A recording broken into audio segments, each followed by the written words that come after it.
Hi guys, how are you all doing? Welcome back to the channel. Guys, I watched this video and it was so touching that I decided to share it on this platform, okay? This is not my regular kind of videos, but if you are a Christian, you would know why I am sharing this out. Okay, so watch and enjoy, and if you can share it to your friends, please do so. Okay, so thank you all for watching. If you haven't subscribed, please join the Lux family. All right, and turn on your bell notification as well. That will let you know anytime I upload a new video. I'll see you next time, guys. Bye.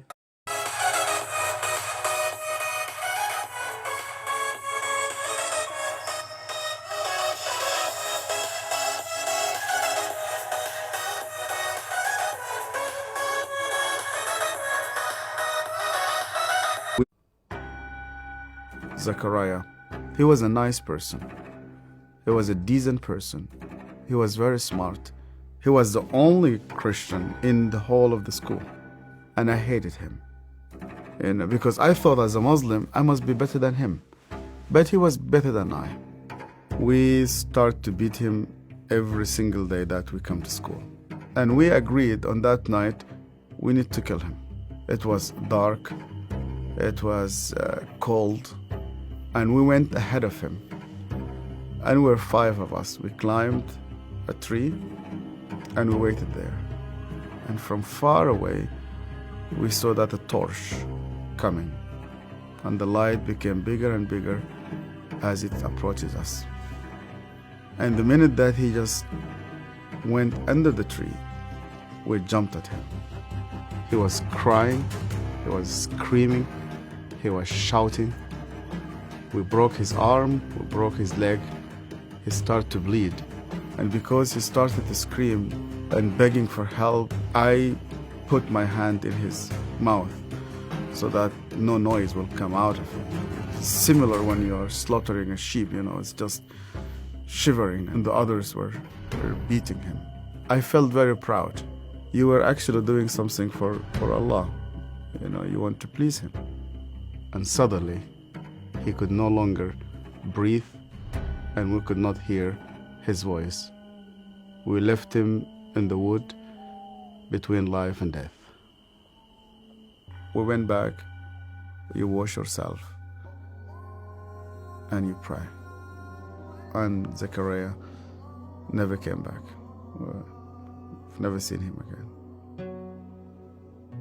I was born and raised up in a very, very fanatic Muslim family. When I was a child, my father brought me to a Quran school. I was only 8 years old, and my father just dropped me there. They shaved my head. We sat in a circle. The Shaykh sat in the middle of this circle, and he has a very long whip. I was forced to memorize the Quran. Every mistake that you do, this whip will just come right in the middle of your head. You're not allowed to cry, because in our culture they tell you men never cry. I was crying every single night. And they told me, you belong to the Islamic Ummah, and that's why you fight for it, you stay loyal to it. I started to hate people, to hate everybody who's not a Muslim. And I especially used to hate the Jews. So I was preparing myself to go and fight for Allah in the jihad. But every night I went to bed, and when we put the light off, I did not know what will happen with me if I die. My cousin was severely sick, and the doctors, they said he's going to die. They gave him only a couple of days. And one day came 2 people. They were Coptic Christians. And one of them wanted to greet me. And then I saw he had a cross. And then I pulled my hand back. I said, well, I'm not going to touch a hand with a cross. And then he said to me, we hear that this child is sick. We would like to pray for him.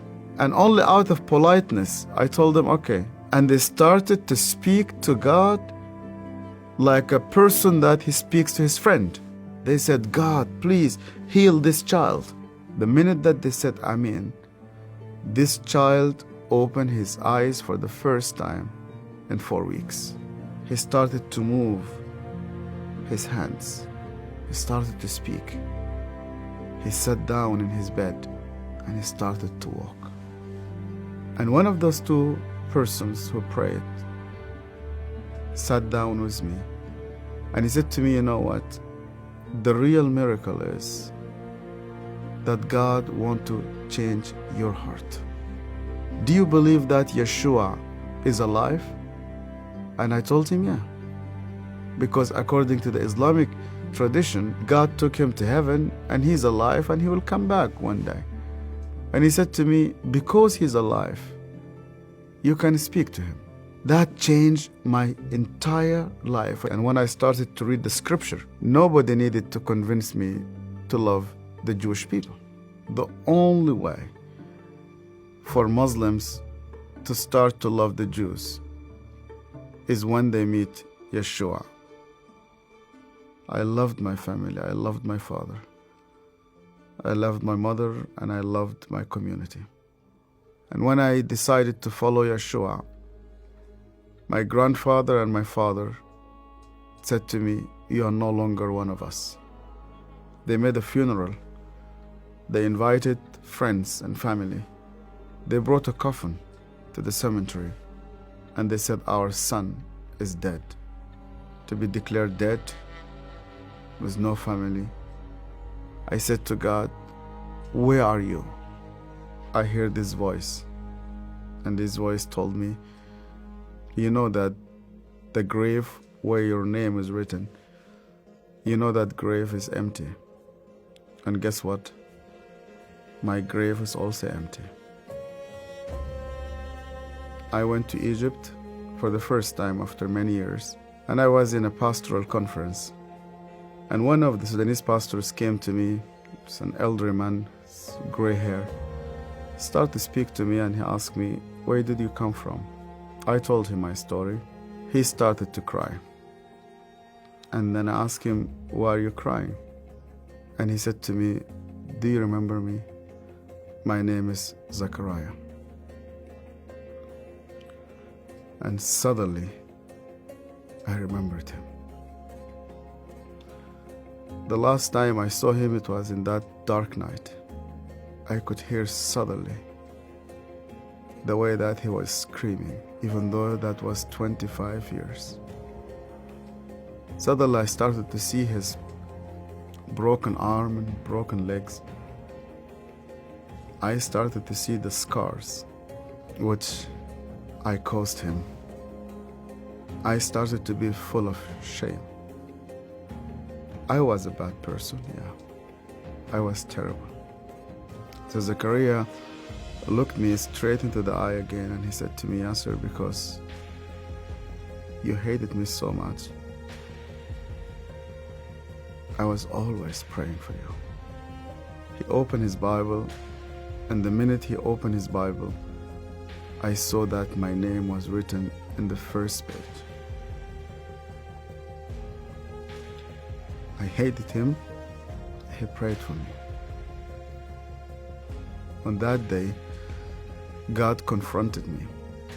He said to me, even before you start to think about me, I was thinking about you. To love those who hate you, you need someone whose name is Yeshua.